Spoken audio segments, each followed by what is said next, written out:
Satu kebaikan di mana zamannya semakin berat. Baik, peserta kalian, panjenengan semua sudah pada hotel di tengah kegelapan. Sudah siap ya, peserta? Siap ya? Peserta kalian, kita mulai. Siap. Fokus ya. Boleh HP-an, tapi yang penting-penting saja. Oke. Fokus ya. Kita eman-eman nanti kalau kita beberapa sesi selesai ya.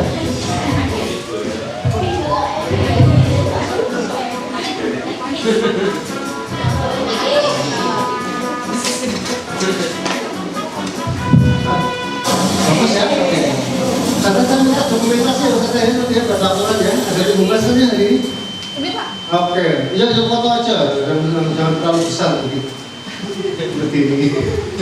Ya foto-foto berapa sisi aja ya. Oke, kenapa saya kemana-mana bilang fokus? Karena saya pernah di suatu tempat, itu dia hanya ngambil sepenggal. Apa sepenggal? Berarti ada yang kata Pak Wasis begini, padahal dia hanya ngambil sepenggal. Kenapa? Salah tangkap. Maka saya sangat tidak suka. Taruh ini. Saya kemauan apa? Oke.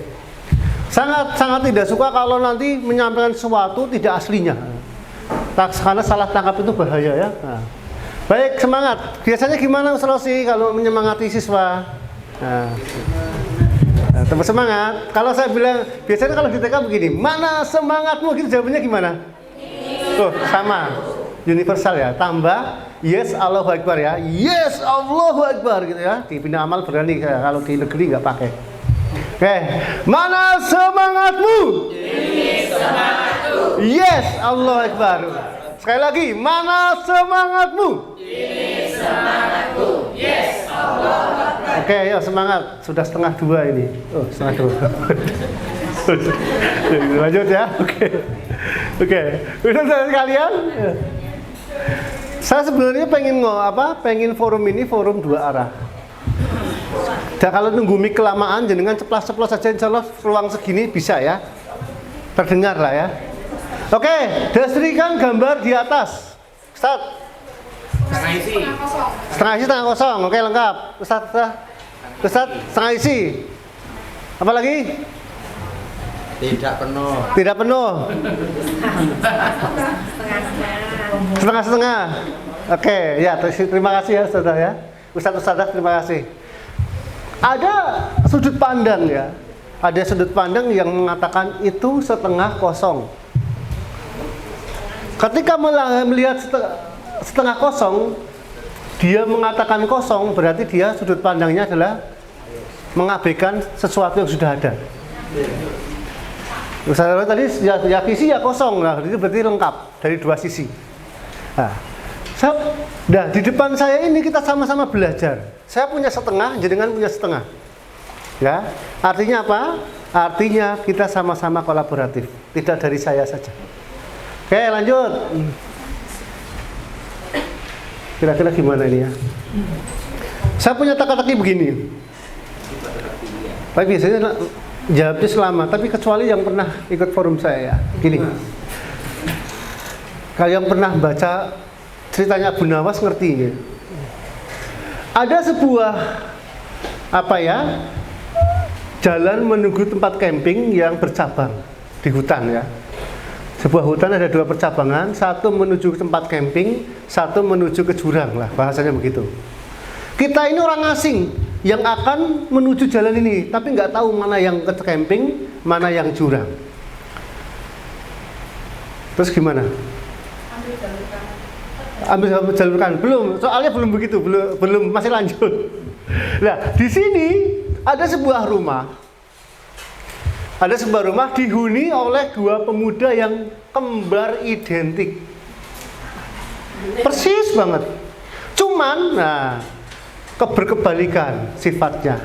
Satu suka jujur, satu suka bohong. Setiap hari, salah satu di antara mereka pergi ke dalam hutan untuk mencari kayu bakar. Artinya yang tinggal di rumah hanya satu. Yang jujur apa yang bohong nggak tahu. Wong gantian. Pertanyaan saya, Jika kita pengen mau ke tempat camping di antara dua pilihan jalan ini dan bertanya kepada penghuni rumah,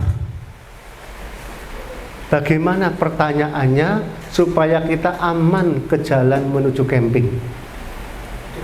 Ustaz, mau Ustaz? Bisakah Anda mengantarku ke tempat camping? Bisakah Anda mengantarku ke tempat camping? Ustaz siapa, Ustaz? Aris, ya. Kalau nanti yang bohong gimana, Ustaz? Nanti dia terjerumus sekalian. Oh. Oke, matur nuwun, tepuk tangan Ustaz Aris. Nah, berani langsung ngambil pilihan ya, Ustaz. Oke. Pertanyaannya bisa ditangkap kan ya? Bisa. Oke, jawab kira-kira gimana? Apa yang harus kita tanyakan kepada penghuni rumah supaya kita aman ke tempat camping tadi? Karena di rumah itu belum. Ya, silakan Ustazah. Ustazah siapa? Ini Bu Indah ini, Mas. Oh, Bu Indah. Ini Mbak. Iya, Mbak Indah tuh ini yang sering disebut. Iya, Mbak Indah, monggo. Manakah jalan menuju ke jurang? Manakah jalan menuju ke jurang? Kalau yang ngomong yang bohong gimana? Dia akan menunjukkan, kan dia akan Kalau ngomong yang jujur gimana? dia juga akan menunjukkan. Ke jurang betul kan? Ya, kok masuk jurang nanti. Inilah yang bukan ditunjukkan. Tahunya dari mana kalau dia jujur? Kalau yang tidak jujur, dia akan menyesatkan kita. Maksudnya akan ditunjukkan mana jurangnya. Kalau yang jujur juga akan menunjukkan ini jurangnya, kamu jalannya ini. Kalau yang bohong, kalau jalan menuju jurang pasti mesti satunya kan? Jawabnya yang satunya kan? Kalau bohong. Yang bohong mesti akan menyesatkan, mesti akan masih tahu yang tersesat, yang sesat. Ini yang benar, Terus kita milih kebalikannya. Oke, sudah mendekati. Ada opsi lain nggak? Yang kira-kira tanpa perdebatan? Ya, Ustaz. Di antara kalian siapa yang sering jujur dan tidak pernah bohong? Saya jujur, padahal orang bohong aja biar. Lo kan ketemunya satu orang aja kan? Iya, harus satu. Satu masih cari kayu bakar. Ada orang matematika di sini? Angkat tangan matematika? Bu Indah matematika. Oh, Bunda matematika ya, Mbak Indah ya. Matematika. Ya, Kak, dijawab pakai konsep matematika coba. Apa ya? Ya, sebentar lagi 1:30 loh ya. Bacin. Oke, bacin. Coba kalau saya tanyanya begini bener nggak? Tolong dianalisis ya. Apa yang akan dijawab oleh saudaramu jika saya tanya jalan mana menuju jurang? Apa yang akan dijawab oleh saudaramu jika saya tanya jalan mana menuju jurang?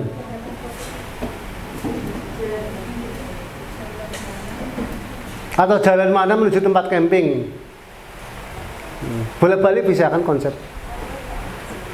Ketangkap nggak? Nggak tangkap juga. Apa yang akan dijawab oleh saudaramu? Jalan mana menuju jurang? Gini, kalau kita mendapati orang jujur, dia pasti akan ngomong jalan yang menuju jurang itu yang arah camping, ya nggak? Karena saudaranya dia kan bohong. Oh iya. Oke, sepakat yang ini. Kalau kita ketemu orang yang bohong, kan yang menuju jurang kan sebenarnya yang kanan. Tapi karena dia membohongi, dialihkan ke yang ke kiri, gitu kan? Ini konsep minus ketemu minus itu loh. Plus ketemu minus. Ini urung tenan iki. Coba, apa yang akan dijawab oleh saudaramu jika aku tanya jalan mana menuju jurang? Wis coba kan, jangan ketemu wong bohong. Dia kan akan baliknya toh. Nah, kalau ketemu wong jujur, kan saudaranya dia. Oh saudaraku bisa seneng bohong, kudune rene tapi diarah ke rene gitu loh. Sepakat? Nah, yes. 5 menit lebih. Oke ya, lanjut. Oke, saudara sekalian, kita akan belajar cara belajar bareng. Oke, kolaboratif itu ya saling mengisi lah. Reflektif itu melihat situasi kita hari ini. Kayak apa toh yang sudah dilakukan? POD apa Ustazah? Kenapa ya? COD tanda COD aku yang ngerti. POD apa? Temennya POV. Pembelajaran orang dewasa, betul. Maksudnya panjenengan yang membentuk pemahamannya sendiri. Tidak disampaikan. Misalkan metamorfosis adalah itu pembelajaran anak-anak. Tapi apa yang Anda ambil hikmahnya dari proses metamorfosis itu pembelajaran dewasa. Jawabannya beda-beda. Gitu ya. Nanti kita akan belajar 4JP. Moga-moga nyandak iki 4JP iki wis tengah loro barang iki sebentar jam piro to iki? Tengah 10. Kita akan belajar BPI 2JP ya, belajar BPI. Kemudian akan belajar kekhasan dulu sebelum ngomong tentang integrasi nilai. Nanti akan kita insert hot sebentar ya di sini. 1JP 1JP. Terutama untuk yang sesi pertama ya Ustaz ya. Sesi pertama berarti BPI sampai jam piro Ustaz? Jam pinten Ustaz? Saya ora banter apa? Tengah 11. Ini sekarang jam berapa sih? Setengah 2 itu. Saya makan bingung dengan itu terus loh. Setengah 2 ini wayahku mulih. Setengah 10 ya? Jadi sekarang setengah 10 kan? Ya, berarti maksimal setengah 11. Nanti ganti sesi. Ya, ganti sesi nanti katanya ada guru Quran, ada acara sendiri ya. Oke, gitu Ustaz. Apa ada pendapat lain? Setengah 11 BPI? Ya, oke, kita mulai pelan-pelan BPI setengah 11 2JP. Oke. Ustaz, ada yang pernah lihat gambar ini enggak? Sekarang. Coba analisis dua gambar ini. Ada guru IPS. Oh, sekarang gini aja. Saya itu nggak kenal nama satu-satunya, tapi akan menunjuk berdasarkan kelasnya. Misalkan wali kelas 6, pakainya apa ini? Nama sahabat apa ABC? Nama sahabat. Duh, orang kenal lagunya kayak gini angel ini. Nah, gini angel lagi kayak gini. Putra-putri campur apa gabung? Gabung. Siswanya campur apa gabung, Gus? Oke, ada berapa rombel toh? Berarti putra 1, putra 2 gitu. Putra 2, putri 2. Berarti namanya orang ABCD ya? Waduh, angel nunjuknya ini. Oh gitu. Kalau 5A namanya apa di sini? Oh gitu ya.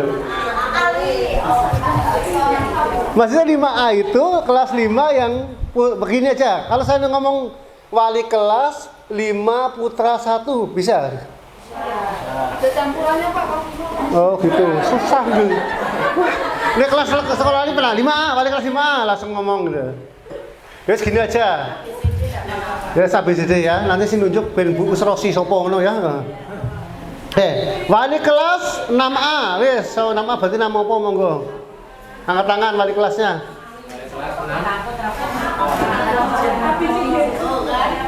Jadi mau bikin pakai kayak apa? Enggak kelompok mau tanya gitu loh, mau minta pendapatnya. Kan saya nggak hafal orangnya. Bu Asmi mana Bu Asmi angkat tangan? Ya. Wis ora apa manut ae.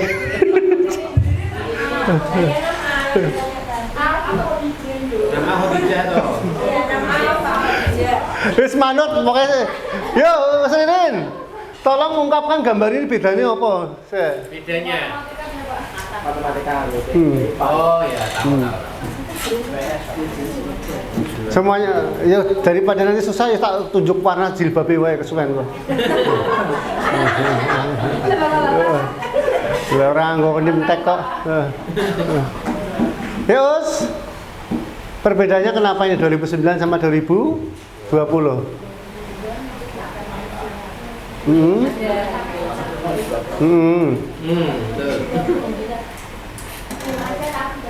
Oh gitu, dia macam udah mabur ya.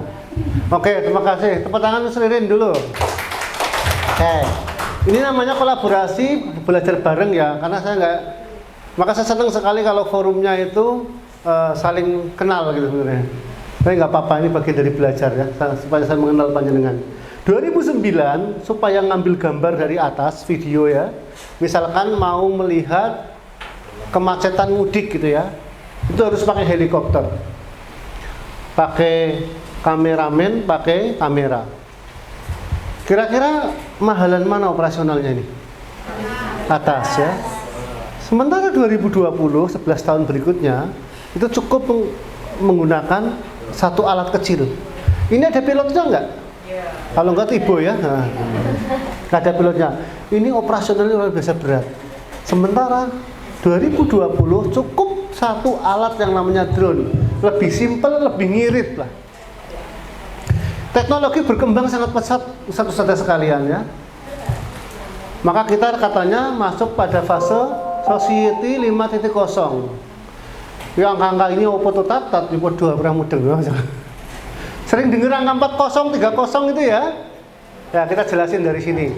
Setidaknya guru bina amal tahu angka itu dari mana gitu ya. Nah, society 5.0 itu berawalnya dari sini Ustaz-Ustaz. Nah, masyarakat 1.0 berburu dan meramu. Zaman manusia purba. Kita tahu dulu pas belajar sejarah ya. Kita ngerti ada zaman apa itu, undan berundak-undak dan lain-lain lah. Keduanya, setelah mereka berburu dan meramu itu mereka dulu kan berpindah-pindah. Nah, sekarang menjadi menetap dan bercocok tanam. Maka masyarakat 2.0 itu bercocok tanam. Atau memelihara ternak lah. Pada masa berikutnya muncul revolusi 3.0. Revolusi industri dengan ditandai munculnya apa? Mesin uap, itu disebut 3.0. Jadi angkanya dari situ. Yang tadinya manual, serba manual menjadi berbasis mesin. Itu 3.0. Era pandemi kemarin kita mengenal istilah 4.0, di mana masyarakat ada transformasi informasi, teknologi informasi, kita bisa terhubung jarak jauh, kita bisa tahu Zoom, dipaksa tahu Gimit ya. Yang awalnya tidak ngerti jadi paham dan bisa melakukan. Kita butuh sesuatu, malam-malam lapar pengen mie ayam, tinggal klik GoFood-nya, nah, sampai. Itulah 4.0, masyarakat teknologi informasi. Teknologi yang terhubung dengan kehidupan masyarakat. Nah, sekarang namanya 5.0. Bukan hanya terhubung, tapi sudah menyatu. Ya. Ini sudah ada masa apa? Kalau kita dulu. Saya kalau mau bicara sama seusia ini enak, ya. Orang-orang seusia saya itu enak. Sekarang ke anak-anak nggak mudeng soalnya. SMA aja nggak paham. Kalau saya ngomong wartel aja nggak paham mereka. Panjenengan semua pernah ngalami ke tol bayarnya pakai uang manual ya? Karena tol Semarang ini tol tertua ini, tol dalam kota ya. Pernah. Sekarang pakai apa? Pakai tap. Nah, sudah disusun, sedang dirancang. Besok tol tidak perlu berhenti. Jadi jalan begitu 2-3 meter mendekati palang, palangnya buka sendiri. Pakai apa? Pakai chip sensornya di dalam. Mana habis kita, habis nabrak ya apa? Enggak, itu udah disetting nanti sifatnya tagihan. Ya, tagihan. Jadi begitu mendekati mobil mendekati palang dia akan buka. Nah error ya berarti nabrak palang gitu aja ya. Itu sudah didesain begitu. Di luar negeri teknologi model begitu yang menyatu itu sudah luar biasa. Kalau listrik PLN itu masih 4.0 ya. Kita pakai pulsa nggak perlu didatangi orang. Misalkan kita lihat salah satu contohnya nih, karena dia ada di mana-mana nih, tak lihat contohnya nih. Ini adalah Apollo Robotaxi yang diproduksi perusahaan teknologi raksasa asal Tiongkok Baidu yang sebelumnya dikenal sebagai operator mesin pencari. Apollo Robotaxi mengangkut pelanggan di sekitar kota Beijing tanpa pengemudi. Baidu menerima lisensi pertama di Tiongkok pada bulan April lalu untuk mengoperasikan taksi tanpa pengemudi. Dengan bayangkan di Semarang ini pesen taksi tekonnya rono supire ya. Milih mundur ya, ras itu. Iya enggak? Bayangkan Tapi menurut pengembang taksi ini jauh lebih aman ketimbang supir asli orang.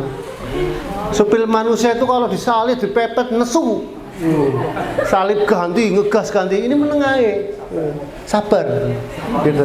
Karena ada sensornya ya, kayak stabil. Kira-kira begitu. Maka teman-teman sekalian, teknologi luar biasa pesat. Tapi satu sadar, kita sudah sadar, jenengan juga memahami jenengan juga membersamai anak-anak. Tapi teknologi itu punya residu. Apa residu? Nah, dunia terus berubah ini ya. Teknologi terus berubah. Termasuk sekolah kita ini juga perlu mengikuti zamannya. Nah, dunia akan senantiasa berubah. Satu-satunya yang tidak berubah adalah perubahan itu sendiri. Masih ingat ini ya? Saya kadang ngomong orang tua gampang. Enak kalau ngomong sama seusia itu enak ya, sefrekuensi ya. Saya jelasin ini ke anak-anak SMA, itu apa total karena nggak pernah alami. Ya. Barang ini mereka nggak dapat. Ini rata-rata barang-barang awal, HP awal Ustadz Sadak semua kayak ya. Coba kita cek kenangan lama ya. Kita cek kenangan lama ya. Masih ingat suaranya nggak? Nah, masih ingat ya? Okay. Masih ingat suara ini ya?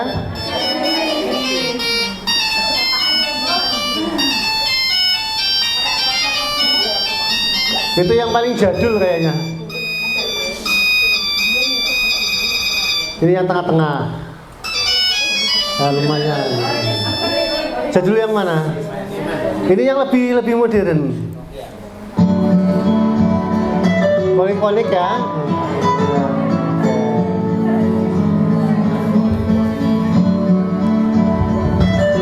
Lihat.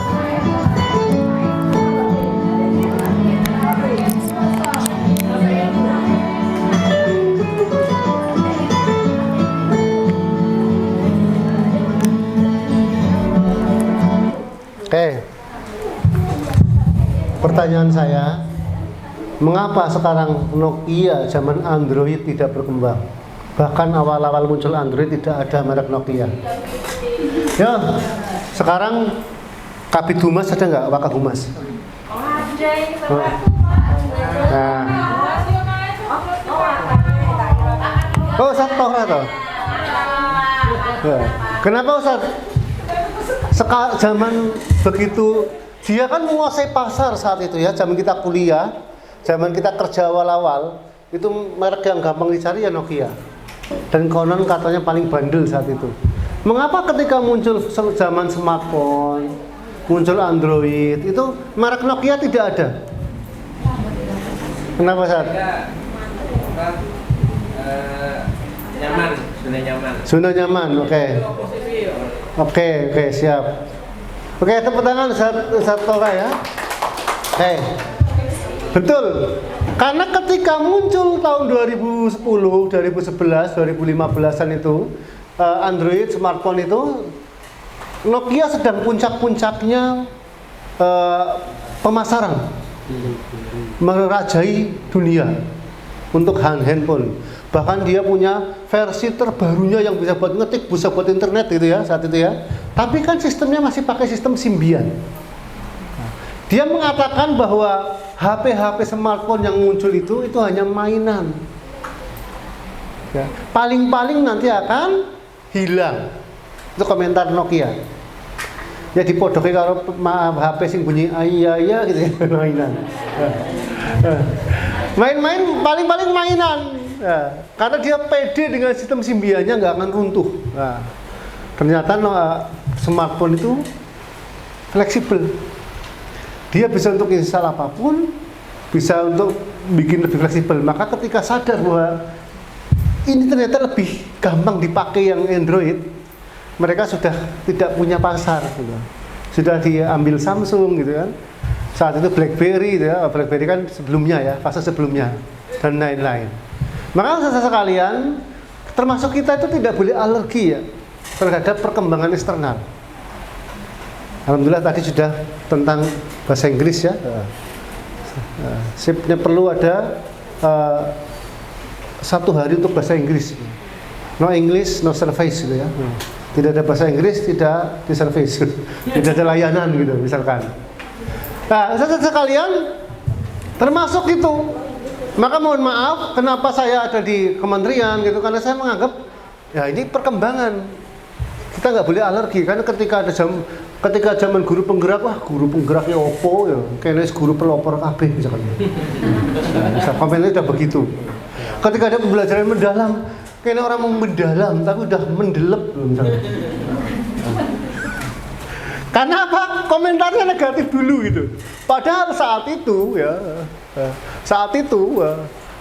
hanya guru-guru tertentu ya yang punya privilege, guru penggerak yang punya privilege untuk jadi waka, jadi KS saat itu. Nah, artinya apa? Artinya ya dipakai. Besok ada apa lagi ya. Maka saya tidak pernah luput mengikuti perkembangan itu ya, bukan jadi aktornya. Ya bukan hanya masalah transferan, bukan ya, bukan masalah transferan, tapi karena masalah itu tadi, jangan sampai kita di JCT itu nggak paham gitu. Jadi pahamnya hanya versi kita itu loh, ya. Oke, itu sudah ya, sudah ya. Teman-teman sekalian, ini teknologi itu kan seperti pisau, dia itu bisa positif, bisa negatif, tergantung pemakainya. Tetapi untuk generasi kita, teknologi itu meninggalkan residu, meninggalkan sisa-sisa kotoran. Atau kenapa? Karena cenderungan anak kita ini, gen alpha, gen Z itu adalah penasarannya lebih tinggi daripada penasaran hal buruknya lebih tinggi ketimbang hal yang baik. Nah, maka ini sebagai tantangan kita untuk modernisasi teknologi. Ya. Yang pertama, tak bijak dalam ber-HP. Bangun tidur yang dicari HP. Mau tidur ngeloninya HP. Ya. Saya tidak tahu kalau anak SD di sini ya. Sama ya. Ya. Apalagi kalau kelas 6 itu yang kalau ngobrol kalau duduk ngobrol janjian sebelum pulang sekolah apa? Mabar. Jurali mabar ya. Mabar gini. Gitu. Yang kedua, pacaran tak sehat. Maksud, pacaran sehat tak? Ya nikah. Maksud saya gini, saya tidak tantangan menghadapi, saya mengalami jadi guru di tahun belum ada zaman teknologi seperti ini. Ya, saya diskusi sama istri saya guru PAUD ya. Sejak 2006. Anak-anak sekarang itu semakin susah untuk dikendalikan dalam proses pembelajaran. Semakin kesini panjenengan yang guru-guru senior yang pernah ngalami jadi guru di era-era HP, era-era wartel ya. Dengan di era-era iPhone, era-era sekarang pasti ngalami perubahan yang luar biasa. Ya. Anak-anak yang ketika konsentrasinya lebih gampang untuk konsentrasi dibandingkan anak-anak sekarang yang konsentrasi uang nilai karuan. Ya, kemudian ini di sini itu mereka terhubung dengan IG, dengan TikTok, macam-macam ya. Itu sudah luar biasa tantangan kita. Ya, apalagi anak-anak sekarang kelas 5 SD, kelas 4 SD sudah haid ya. Itu tantangan lagi. Kemudian sampai sini. Ini juga berat buat anak-anak kita ya. Mereka nggak ngerti apa-apa, tahu-tahu ada link. Temen iseng siji kena kabeh gitu ya. Pernah kejadian di Bandung itu ada sebuah grup ini grup dewasa. Kalau grup dewasa itu adanya di mana? Di WA apa di Telegram? Kok jangan ngerti Os? Ya di Telegram. Kenapa di Telegram? Tidak terlacak. Ya selain tidak terlacak, gambar di Telegram itu lebih HD. Dia tidak didestruksi. Nah, ada terjadi di grup Telegramnya di salah satu kota Bandung, grup yang setiap hari di-share link, gambar, video tentang begituan. Itu murid ketemu gurunya di satu grup. Ya. Dalam satu grup itu muridnya ngerti nomor kontak guruku gitu. Terus di WA, ngapa toh Pak? Itu ada grup kayak begitu. Sampai seperti itu. dan lain-lain. Di luar sana, di luar kita ini juga jadi hal lumrah. Ya.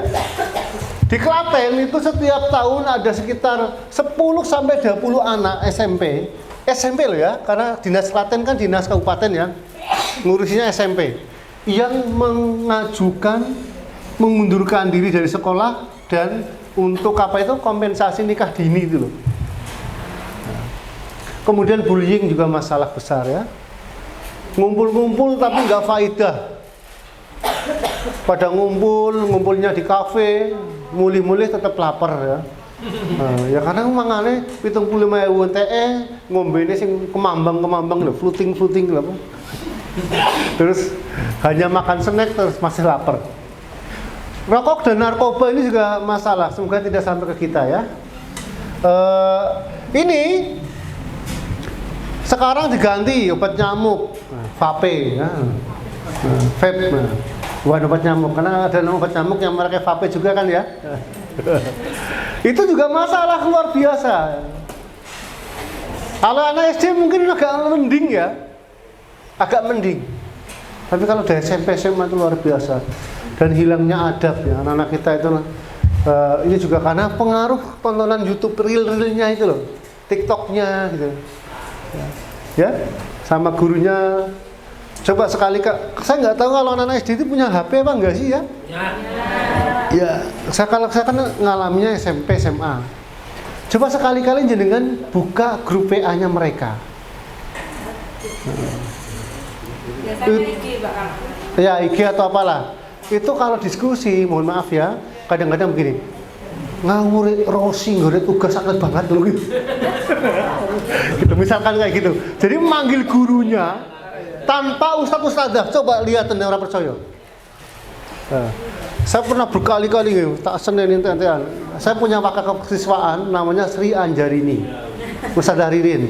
Itu manggil apa? Anjay gitu loh, anjay loh. Itu didiskusinya mereka itu. Ya. Si Anjarini sampai tiba anjay loh. Wah luar biasa itu anak sekarang ya. Ya begitu, hilangnya adab. Coba lihat, mungkin kalau di depan kita sopan, tapi lihat di online. Maka ketika ada HP kecekel itu, dituntaskan sampai dalamnya. Jangan hanya dikembalikan. Ya. Karena dari situ kita akan mengetahui tingkat dunia sembunyinya mereka. Ya.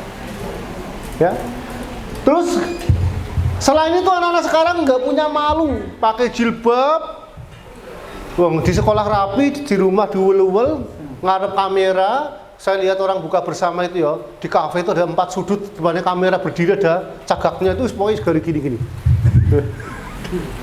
Gak punya malu. Ya kadang anak-anak kita juga itu loh. Ya. Oh kita itu dulu ya, Ustaz Tora itu sama semut merah itu malu ya. Malu aku malu pada semut merah. Guru semut merah malu. Karena sekarang masya Allah ya, ini saya nggak tahu kalau di sini ya, tapi kayaknya nggak beda sih. Apalagi lebih ke kota Semarang ketimbang Klaten ya, lebih ngota yang Semarang ya. Nah, coba lihat sekali, jenengan jangan alergi mengikuti IG-nya anak-anak ya. Walaupun sebenarnya kan aturannya minimal 13 tahun ya. Jangan alergi mengikuti TikTok-nya anak-anak, nanti nggak tahu apa-apa. Terutama di status karena ada di profilnya anak-anak kadang postingannya 0, tapi dia setiap saat punya IG story yang perlu dilihat. Private Pak. Private bisnis masalah mungkin. Oke.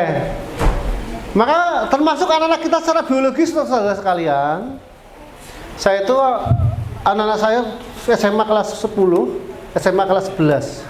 Keduanya di tempat saya sendiri. Di tempat saya itu boleh bawa HP, tapi sampai sekolah HP-nya sekolah. Masuk ke loker. Di loker, kemudian kalau mau pulang diambil. Kalau ada mapel khusus yang membutuhkan HP, itu izin khusus dari guru mapelnya yang menyampaikan ke tim kesiswaan.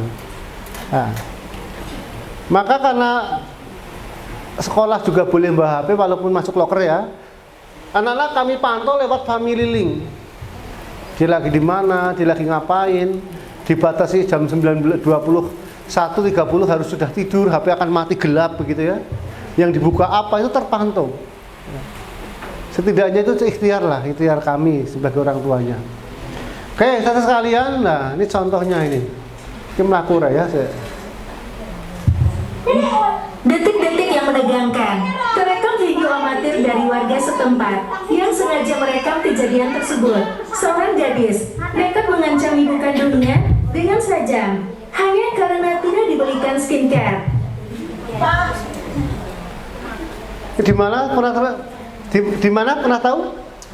Daerah mana? Di Pemalang ini. Ya. Gara-gara tidak dibelikan skincare. Kenapa begitu? Karena yang dia lihat pengen cantik skincarean, gitu ya. Lihat IG skincare, lihat TikTok skincare. Artinya skincare itu jadi barang penting ketimbang nasi. Nah, bagi mereka begitu, sampai pada posisi pengen bunuh orang tuanya gara-gara nggak dibelikan. Karena pergaulan ala skincarean, aku orang skincarean dewe, ya kan? Sampai separah itu. Sementara mohon maaf, pendidikan kita di sana, di umum, di luar kita bebas. Ya, kita lihat pendidikan kita ini. Ya, kita lihat pendidikan kita dengan Cina. Kalau Cina itu fokus ke keterampilan ya, fokus kepada skill, fokus kepada pengalaman belajar. Kita pendidikan kita secara umum mengakomodir anak-anak.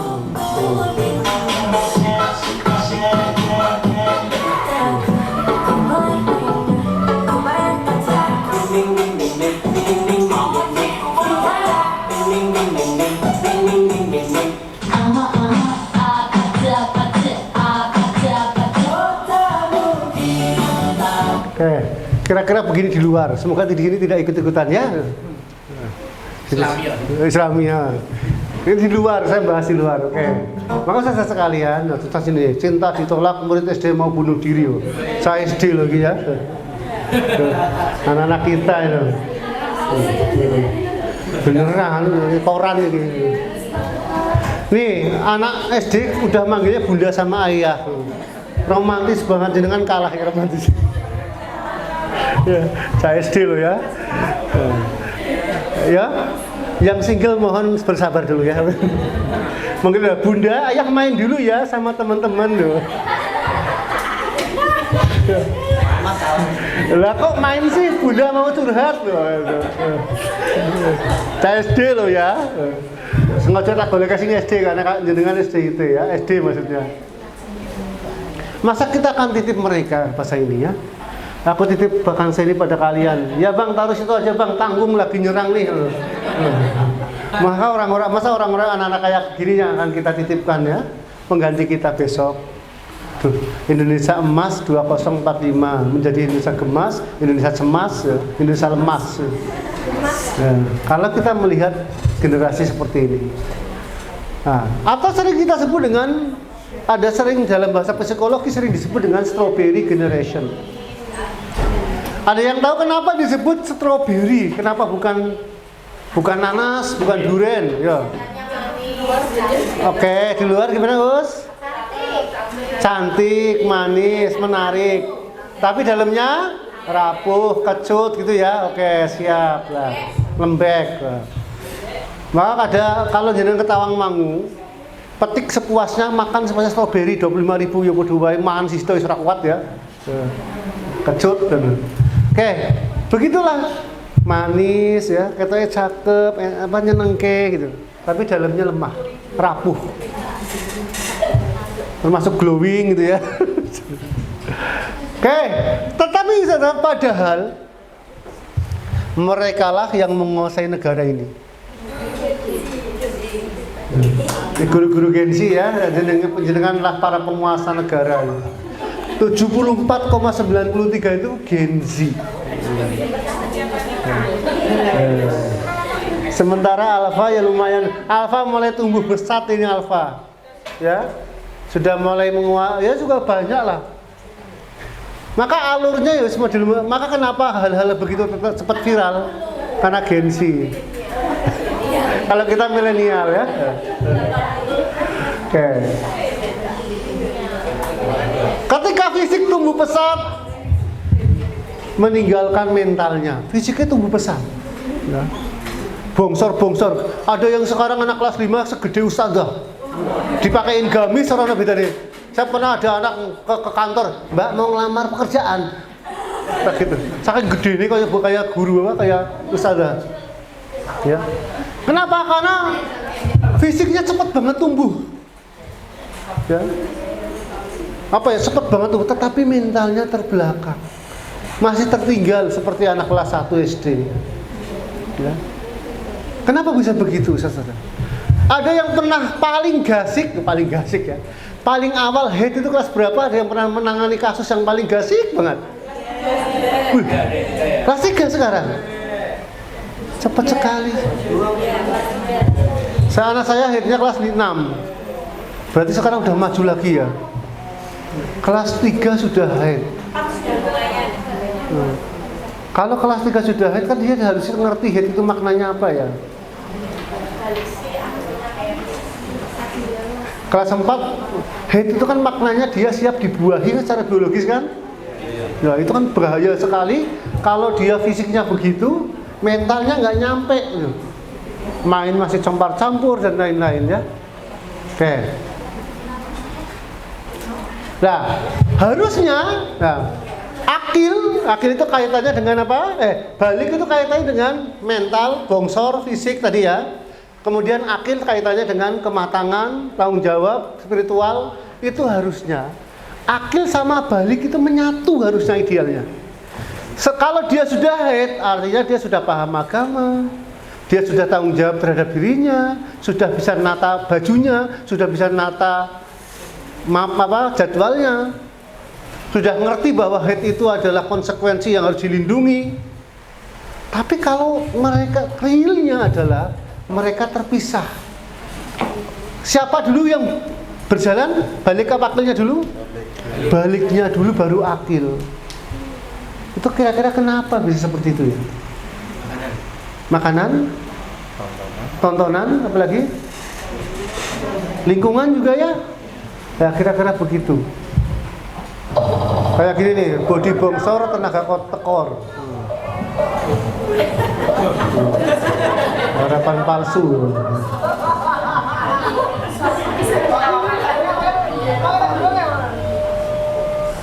Katanya kayak bis tapi jebule orang tenaga nih. Sama anak-anak kita juga kata gede-gede gitu. Tapi mentalnya belum sampai. Tadi ya, makanan bisa, apalagi tontonannya ya. Tontonannya Dracin ya. CEO yang menyamar dari tukang sapu. Yang punya istri cantik-cantik gitu ya.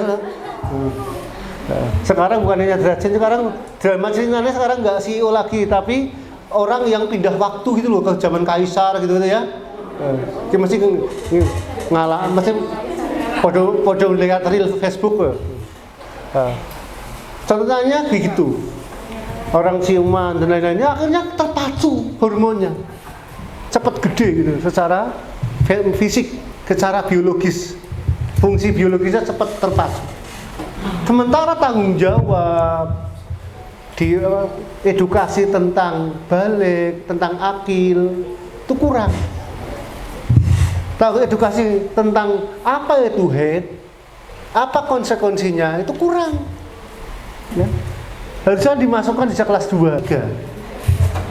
Nah, kita harus risau jika kita meninggalkan orang-orang, anak-anak generasi kita yang lemah di belakang kita ya. Oke, ini nggak usah saja. Kita langsung ke sini. Peserta sekalian, lihat bangunan ini tahu? Tempat Cina ya, bukan pecinan ya, Cina.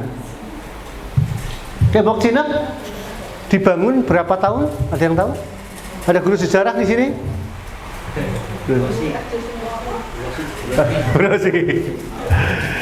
Tembok Cina itu dibangun 250 Masehi sebelum Masehi.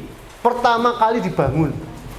Selesainya tahun 1750, berarti 2000 tahun selesai tembok Cina, membentang ribuan kilometer, tingginya beberapa meter, 10-12 meter, tebalnya sekitar 6-7 meter. Ya. Dinasti yang membangun ini yang paling terkenal dinasti apa? Ming.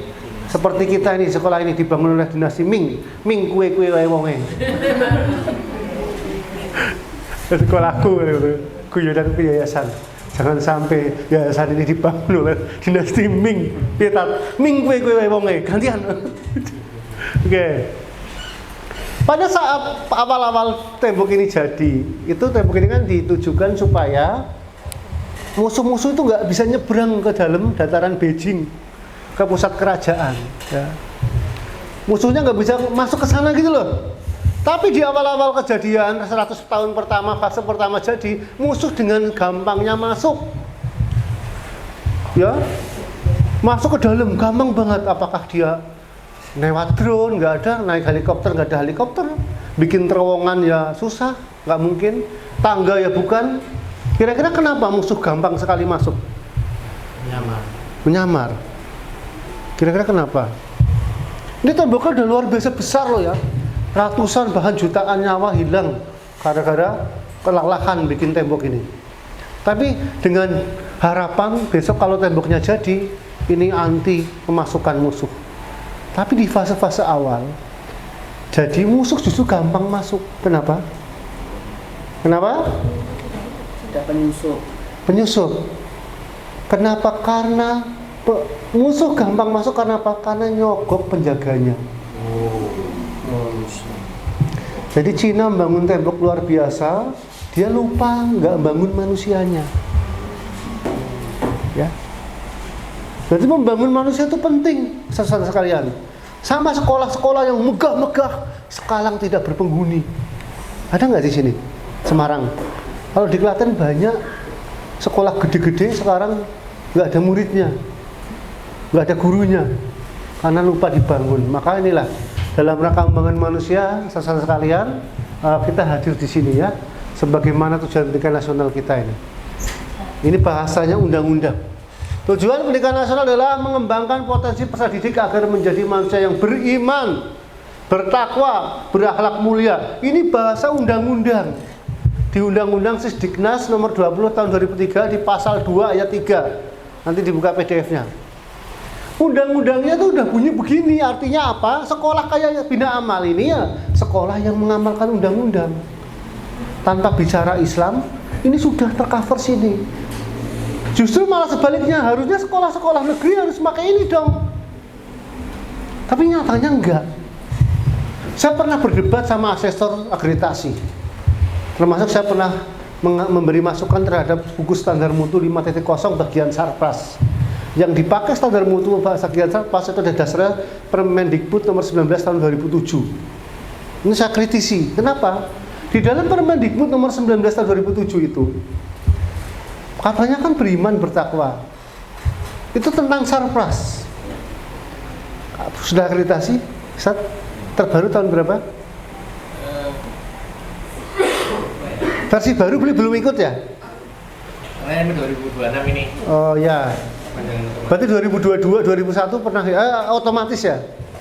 Pernah nggak ada yang pernah menjadi penanggung jawab instrumen akreditasi bagian Sarpras? Buning. Buning angkat tangan, mana Buning? Hai. Oh, lagi keluar. Jadi kan tahu nggak? Sebuah kelas dapat nilai A. Penilaian kelas dapat nilai itu minimal luasnya berapa? Rasionya berapa? 7 kali 6 apa ya? Enggak, satu anak dapat berapa meter di situ? 1,5 meter. Berapa? Oh, ini apa ini? Supaya Kalau TK 3 kali 3 SD, SMP, SMA, supaya satu kelas dianggap standar. Enggak, saya nggak ngomong kalinya ya. Satu orang itu rasionya dapat berapa meter? Satu siswa. Satu siswa dapat 2 meter, Ustaz. 2 meter.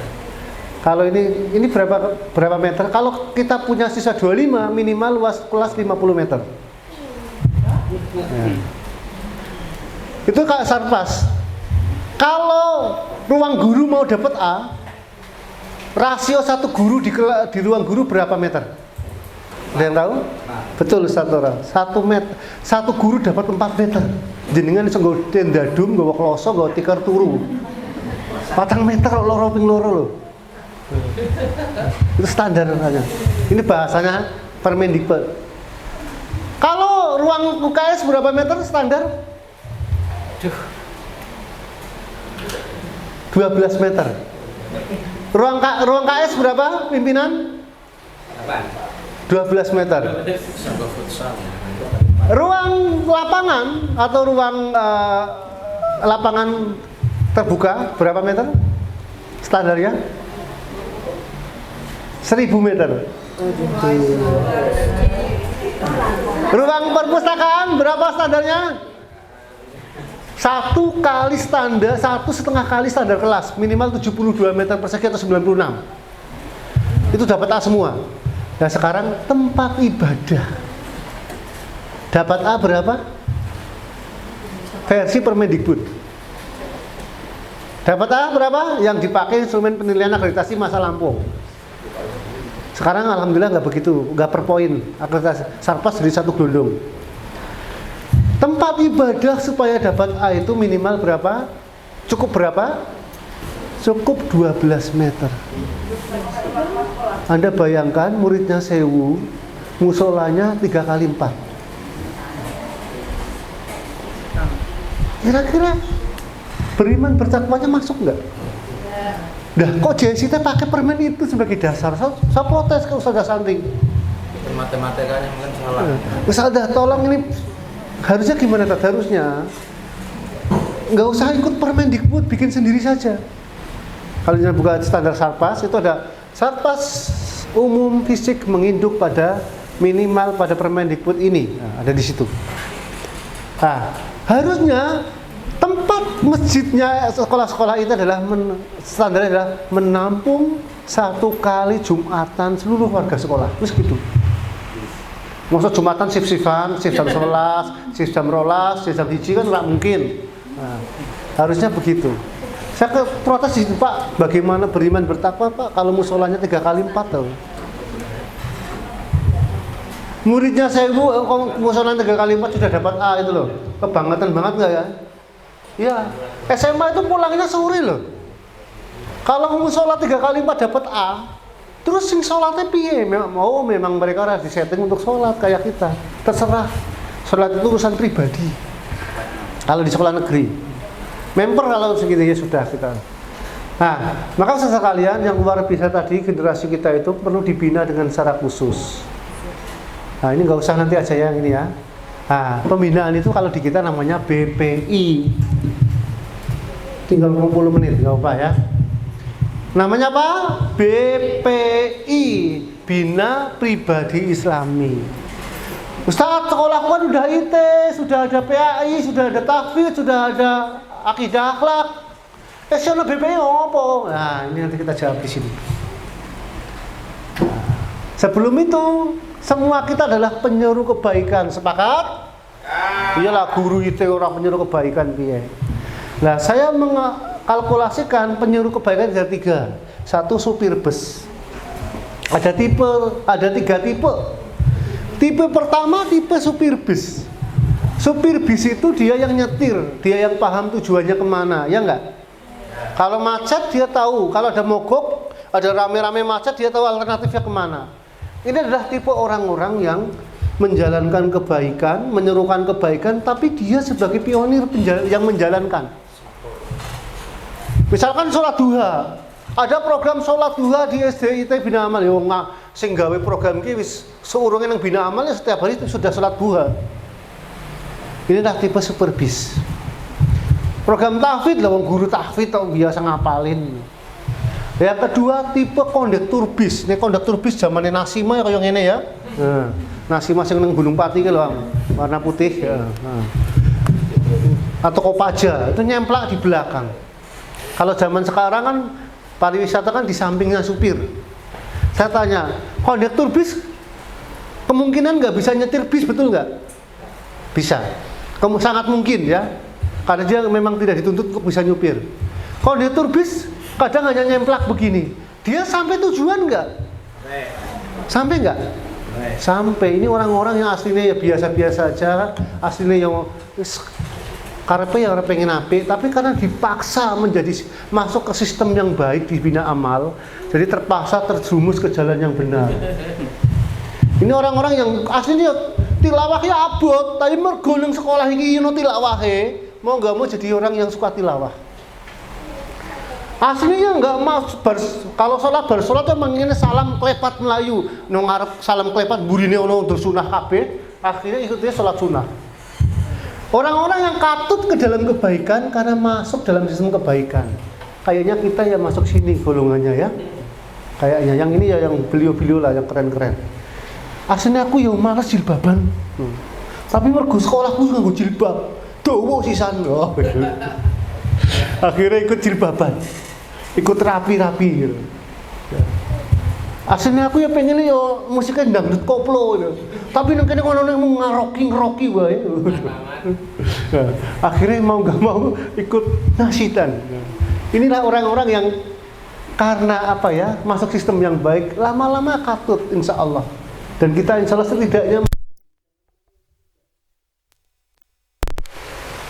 pernah lihat agen bus di Semarang ada agen bus nggak? Ada. Kalau mau terboyong. Agen bus pernah nggak lihat dia naik bus ke jurusan yang dibeli oleh orangnya?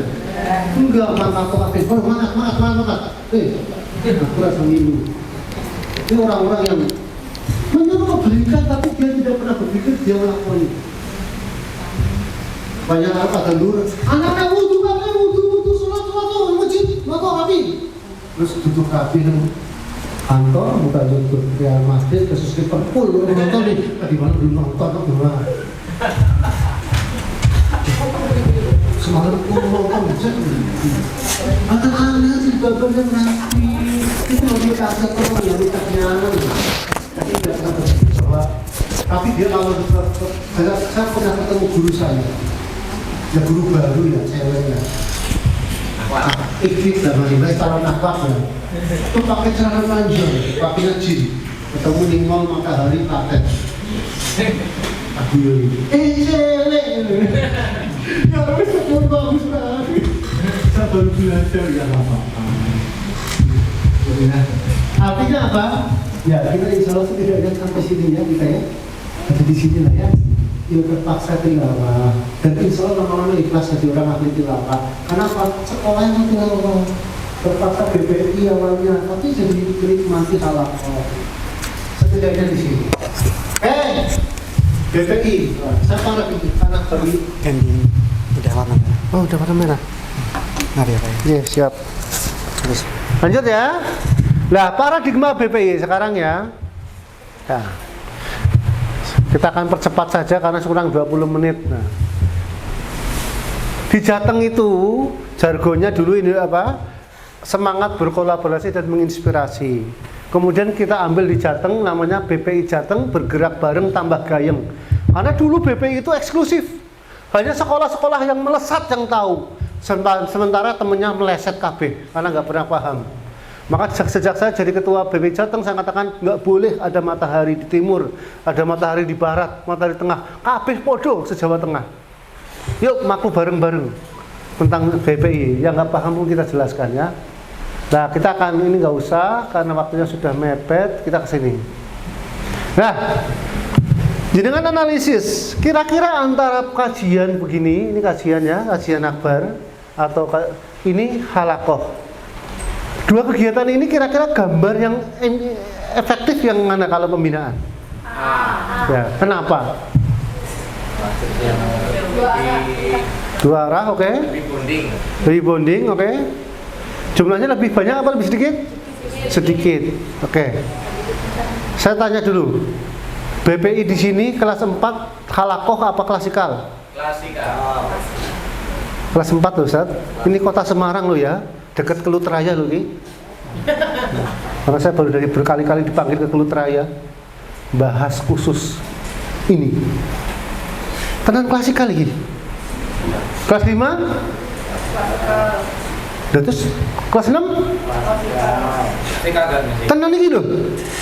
Ini kita ada senior-senior Undi pada di sini loh. Ya, Oke ya. Saya berkali-kali ke Keluteraya hanya bahas ini. Pembinaan anak kelas 4 SD mulainya nanti. Ya. Sepakat dulu ya yang A ya. Oke. Halakoh. Oke. Lanjut. Nah. Lanjut. Saudara sekalian, nah, kalau ada yang pernah ngerti materi ini, tandanya jenengan sudah tua lah ya.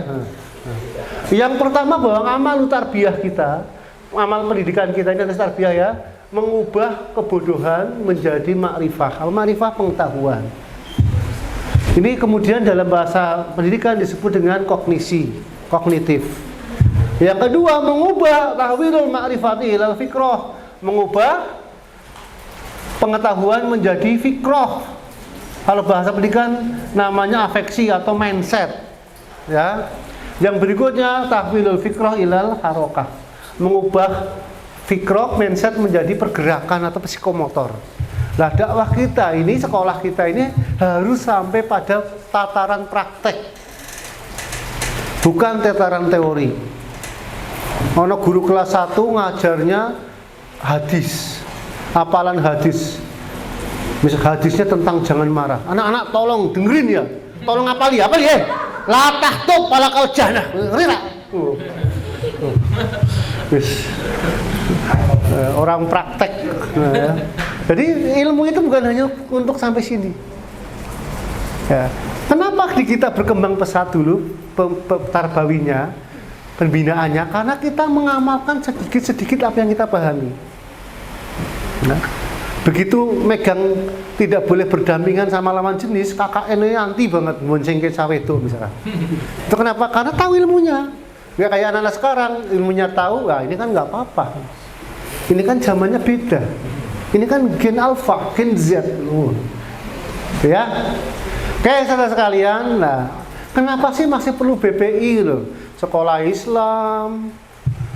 Nanti kalau jadi klasikal, nanti jadi ada tambahan tadi mapel baru bernama mapel BPI no, kalau klasikal.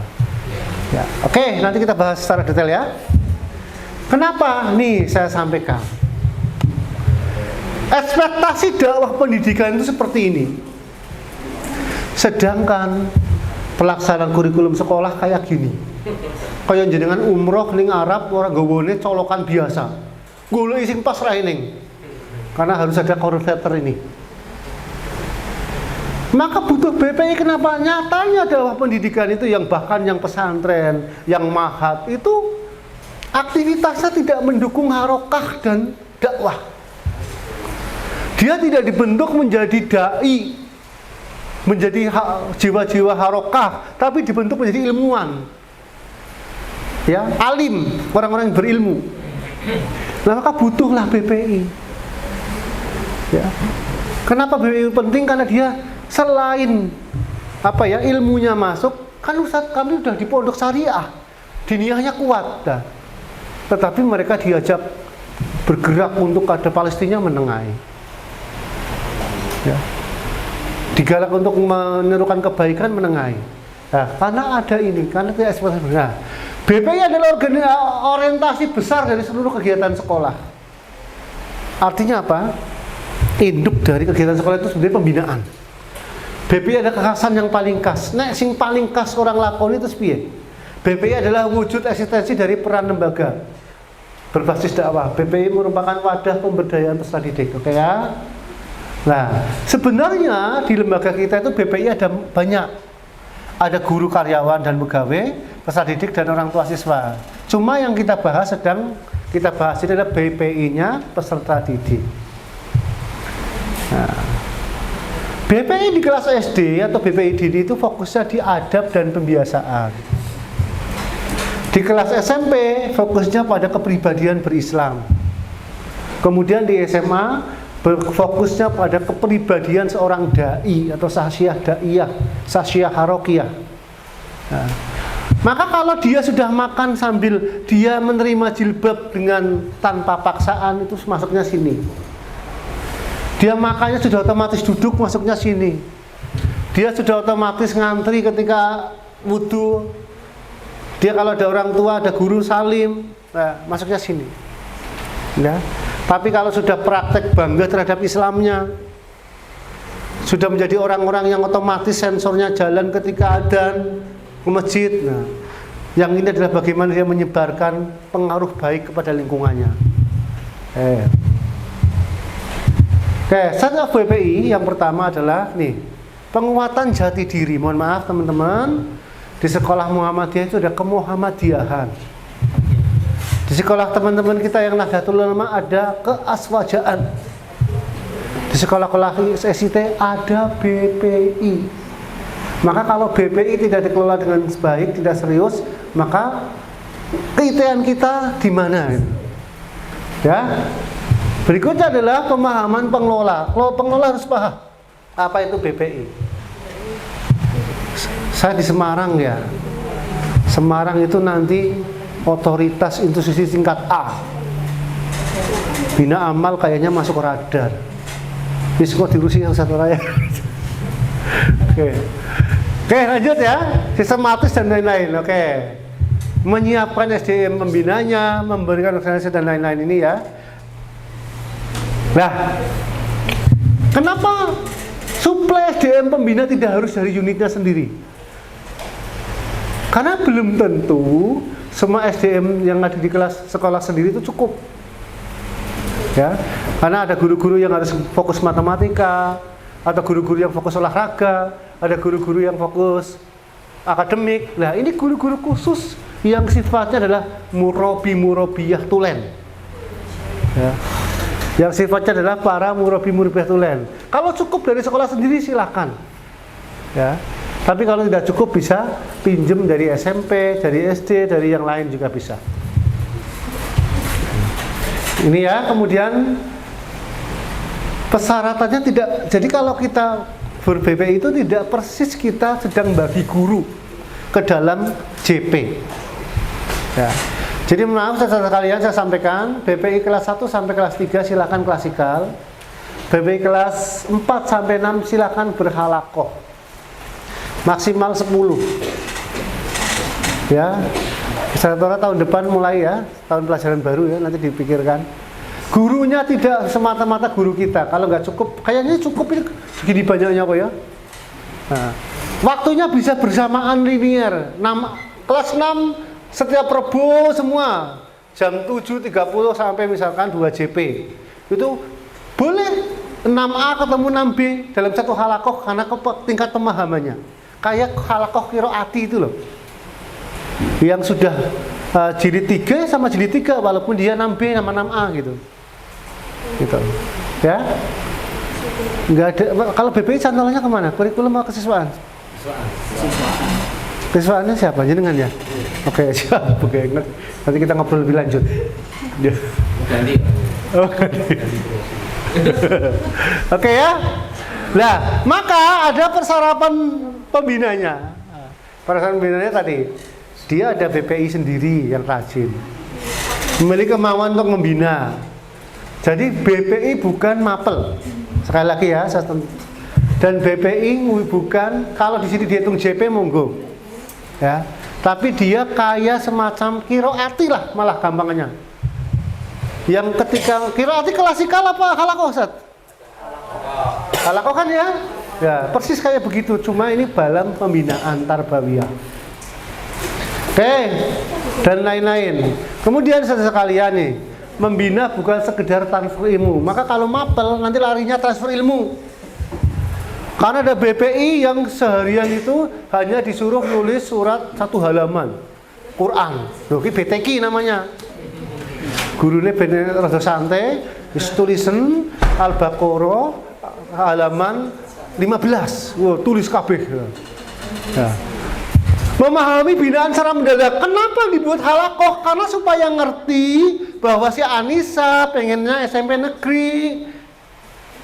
Sementara si Syifa mau ke Bina Amal SMP IT lah. Sing Nisa ki piye dia pakai? Lah kuwi. Jadi kayak konsultan gitu loh, bukan mapel. Jadi ada anak 10 Murabinya misalkan Ustazah Rosi atau Ustazah Indah, itu tahu betul satu-satu. Oh, Anissa ini, Siva ini, terus si Dita kayak ini, si Ani kayak ini. Itu kenapa BPI harus halakoh? Boleh 15 Kak? Ya, tawar menamar lah, pasti piro. Yo. Ya monggo, yang penting murabinya benar-benar dibekali. Kalau klasikal jatuhnya ke mapel lagi kayak PAI. Ya. Jatuhnya kayak mapel PAI nanti kan, kudu meneh kok. Atau mapel hadis atau mapel apa. Ini bukan hanya masalah ilmunya tapi masalah transfer energi. Ya. Saya punya anak BPI, alumni saya ada di UNES sekarang. Kalau saya calling mesti datang ke sini nih. Namanya Mas Husen. Ya. Mas Husen ada di UNES. Kemarin pamer sudah dapat sertifikat pelatihan kami. Nah. Jadi ini transfernya bukan transfer ilmu, tapi transfernya energi. Karena kelas 4, 5, 6 sudah dipandang gede, terutama yang cewek ya, yang akhwat, itu akan berpengaruh murabiyahnya itu sejak dasar. Nah, ya bayangkan kalau kayak dulu-dulu kita dibina lah. Gitu. Oke, berikutnya penguasaan materi pembinaan. Ini ya hadir sepenuhnya pada halakoh, memiliki visi. Nah, memiliki visi untuk para binaannya. Coba bayangkan ngajar mentoring atau BPI wong sakelas. Ya. Bisa nggak punya visi kepada si Budi, ke Ahmad, ke Alek? Bisa nggak satu kelas? Nah, maka inilah yang akan mendorong kita supaya SMPIT Bina Amal juga akan banyak muridnya. Karena dari 3 tahun ada halakoh BPI yang mengarahkan juga. Salah satu visinya adalah melanjutkan kebaikan. Ya, saudara sekalian nanti bisa dilengkapi ke depan. Nah, sebelum kita ini bicara kekasan versi BPI dulu ya. Semoga sudah selesai untuk BPI ini. Nah, berikutnya, karena BPI itu bukan mapel, maka butuh training penyiapan pembina. Butuh bagaimana manajemen halakoh. Butuh bagaimana materi BPI itu dibedah. Karena kadang materi sama-sama materi, nyampe karena bitu-bitu. Ya, karena dikasih judul itu. Ya. Nah, judul itu dilalah Gemini karo ChatGPT sini bitu. Untuk roh materi yang sama. Upgrading pembina dan reward pembina kalau dibutuhkan. Ini nggak usah dibahas dulu. Yang ini nih. Ada kayak namanya daurah sekolah murabi. Karena ini halakoh, bukan mapel ya. Kayak Qiraati kan ya ada daurahnya ya Ustaz ya. Ada pertemuan per bulan apa ya kalau nggak salah ya. Gitu ya. MK-nya. Dulu saya itu alumni, saya itu belajarnya langsung ke Ustadz Imam. Ustadz Imam daerah mana itu? Dekat Masjid Raya almarhum beliau di Masjid Agung Jawa Tengah itu. Saya mentok di tempat gara-gara logat ngapaku nggak hilang-hilang. Seneni. Nah, jiki logat ngapaku jadi gowo. Lebih itu Pak. Kalau udah apa tuh tawalud tuh al-majidu Allah tuh meneh. Seneni meneh geblak mejane. Baru aku ora tau mangkat deh. Ustadz Imam kalau ngajarnya serius banget seperti ini. Oke, gini ya saudara sekalian. Nah, kurikulumnya nanti kita bahas. Ada JCT, ada yang lain-lain. Nah, tapi sebelumnya ke murabinya aja dulu. Nah, terima kasih ya. BPI selesai, pas setengah 11. Tapi saya titip betul ya untuk BPI karena ini sekolah senior. Lahir paling awal-awal di Jawa Tengah, mohon untuk ditenangani untuk BPI-nya. Walau alam shawab, kurang maaf, kita dulu. Assalamualaikum warahmatullahi wabarakatuh.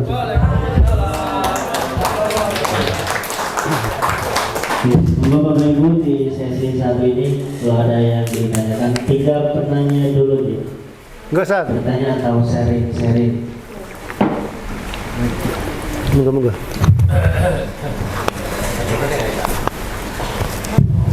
Ini yang tanya Ustaz.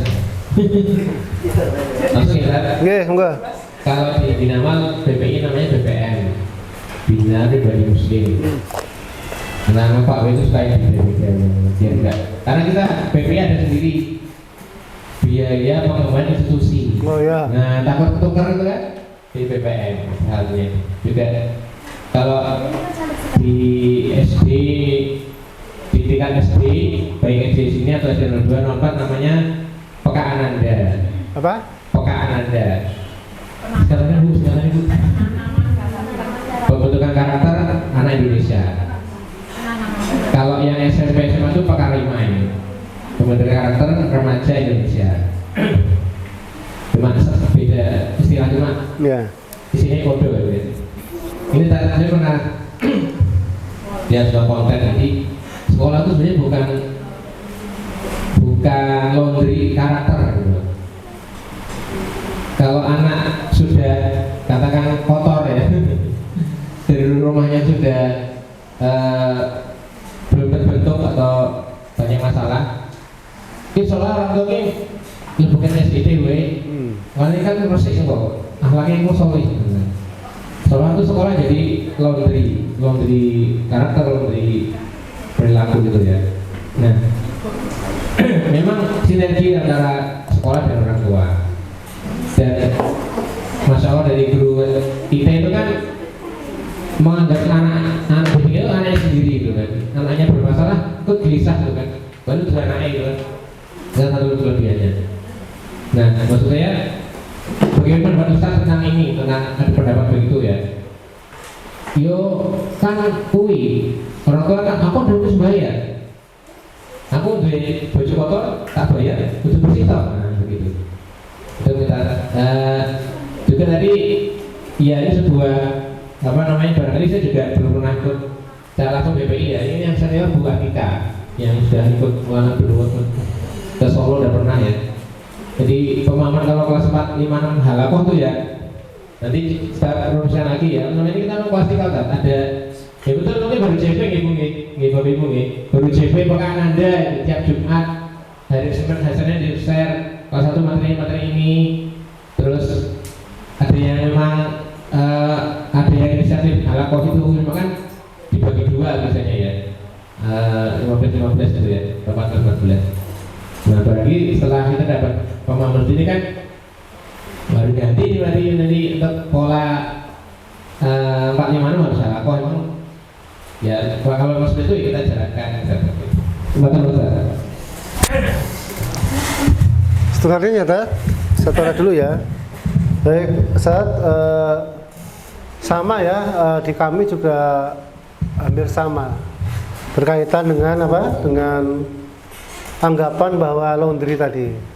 Ya bahasanya beginilah, jangan salahkan di rumah sakit banyak orang sakit, Yofi. Ya karena gue orang sakit, nah, tapi bedanya, jadi kita diolah-olah kayak bengkel saat ya. Nah, orang-orang yang model begini kita ajak diskusi bahwa kita itu anak ini adalah anak partner ya, jenengan tetap pengerahan pendidikan di rumah, kita tetap di sekolahan. Bukan semata-mata kemudian setelah disekolahkan jenengan lepas tangan. Ada satu sekolah yang sepertinya akan menggantikan kita kalau kita nggak waspada. Itu Kutab. Anak saya ada di Kutab sekarang ya, Kutab Ibnu Abbas. Itu tuh melibatkan orang tua 50% betul. Jadi pendampingan kita ngaji di malam hari, dicatat di bukunya, nanti dilanjutkan oleh gurunya. Dari gurunya kita lanjutkan lagi. Itu artinya guru dan orang tua itu bersinergi terhadap satu anak ini. Saking detailnya pemberi pendidikan. Jadi di sana itu peran orang tua luar biasa. Maka ada satu khusus mabit ayah. Karena ayah rata kotenan itu bermasalah. Ada yang orang dari Amerika itu terbang khusus untuk wali murid ada kerja di Amerika. Itu terbang khusus ke Jogja untuk pulang hanya untuk mabit. Besoknya balik lagi ke Amerika karena saking penting kesadaran atas pembelajaran bersama. Ya orang model kayak gini harus diluruskan bahwa anak-anak kita ini jenengan memang bagaimanapun tanggung jawab anak-anak itu ada di orang tuanya. Karena besok yang akan mendapatkan timbangan langsungnya adalah orang tuanya, tanggung jawab langsungnya. Maka diajak berpikir bahwa ada collab. Nah, maka walaupun kami di SMA, semakin SMA semakin besar jenjang itu semakin cuek orang tua. Nah, maka kami memaksa orang tua untuk terlibat gitu. Ya, nanti ada di mana itu? Di bidang kerjasama. Di bidang orang tua ada di mana? Humas atau di mana? Monggo. Di Kelurahan 3 Keseluruhan. Oh, di Keseluruhan ya. Oke, ya, nanti di situ. Sering-sering ada forum-forum yang kolaborasi pendidikan, kolaborasi, saling mengisi untuk anak-anak kita. Gitu ya, yang berkaitan dengan pertama. Yang berkaitan dengan BPI memang kita berharap banyak. Ustaz Atika ada di sini tuh sekarang. Atika ada. Mana ya? Semakin di sini ya? Dulu SMA ya? Dulu SMA ya? Oh, sering ketemu saya beliau itu. Sering konsultasi dan curhat, bukan hanya konsultasi. Di sini guru curhat. Oh, okay. Curhat juga ya. Ustaz sekalian, kenapa sekarang BPI itu dimajukan keseriusannya dari SMP menjadi SD kelas 4? Ya. Karena tadi baliknya maju, terutama yang putri ya, baliknya maju. Maka ada namanya, saya yakin di sini ada yang pernah melihat slide pembinaan terbaru. Itu dimulai dari kelas 4 SD. Ya. Dimulai dari kelas 4 SD, diseriusi sejak kelas 4 SD. Tanpa pengumuman yang terbaru, BPI sudah memulainya dari lama. Bahwa untuk kelas 1 sampai kelas 3 silakan klasikal, isinya pembiasaan. Kelas 4 sampai 6 kelas halakoh. Ya monggo nanti bisa dipikirkan lah. Kalau tidak langsung ya disiapkan dulu manajemennya, pengelolanya. Cantelannya di mana? Di kesiswaan. Ya. Oke, monggo disiapkan. Jadi tidak berbasis JP. Boleh masuk JP tapi tidak semata-mata karena ngepas ke guru sing kosong iki kurang 24 jam kayak iki. Tetap basisnya basis pembinaan dan tarbawiyah. Ya, basis tarbawi, mengikuti BPI-nya guru karyawan masing-masing, level pembinaannya. Untuk anak-anak khusus, anak yayasan, anak para murabi, anak para guru-guru, anak anggota, anak AK47 dan misalnya, silakan dibina khusus, dikumpulkan khusus, wajib dikumpulkan khusus oleh para pembina-pembina senior. Ya, gitu ya titip saya saja. Ini bina amal loh ya, yang saya berpikir sudah jauh lebih melangkah ketimbang kami. Nah, nanti disiapkan. Nah, kalau saya SMA kan saya sering terkoneksi sama Ustadz Dedi, Ustadzah Yunita itu. Setiap bulan, setiap saat, connect, tolong gini, karena saya merasa ini bina amal gitu. Jadi saya itu hidayah lahir terlambat, tapi kami melahirkan pelopor kebaikan lebih cepat dari bina amal. Nah, saat itu, kemudian saya bolak-balik hubungi. Saat itu bukan Mbak Desi, Pak Eko, Ustadz Eka ya, Ustadz Eka. Iya, tolong tat. Alhamdulillah sekarang sudah 2 tahun terakhir sudah berjalan baik. Itu Ustaz, monggo. Nanti dipetakan ya Ustaz-Ustaznya, mulai dari Ustaz-Ustaznya. Kalau ada yang lain sebelum ganti sesi, ganti istirahat 5 menit. Yang mau ke belakang mumpung ada di pom bensin silakan ke belakang. Naik bisa ya.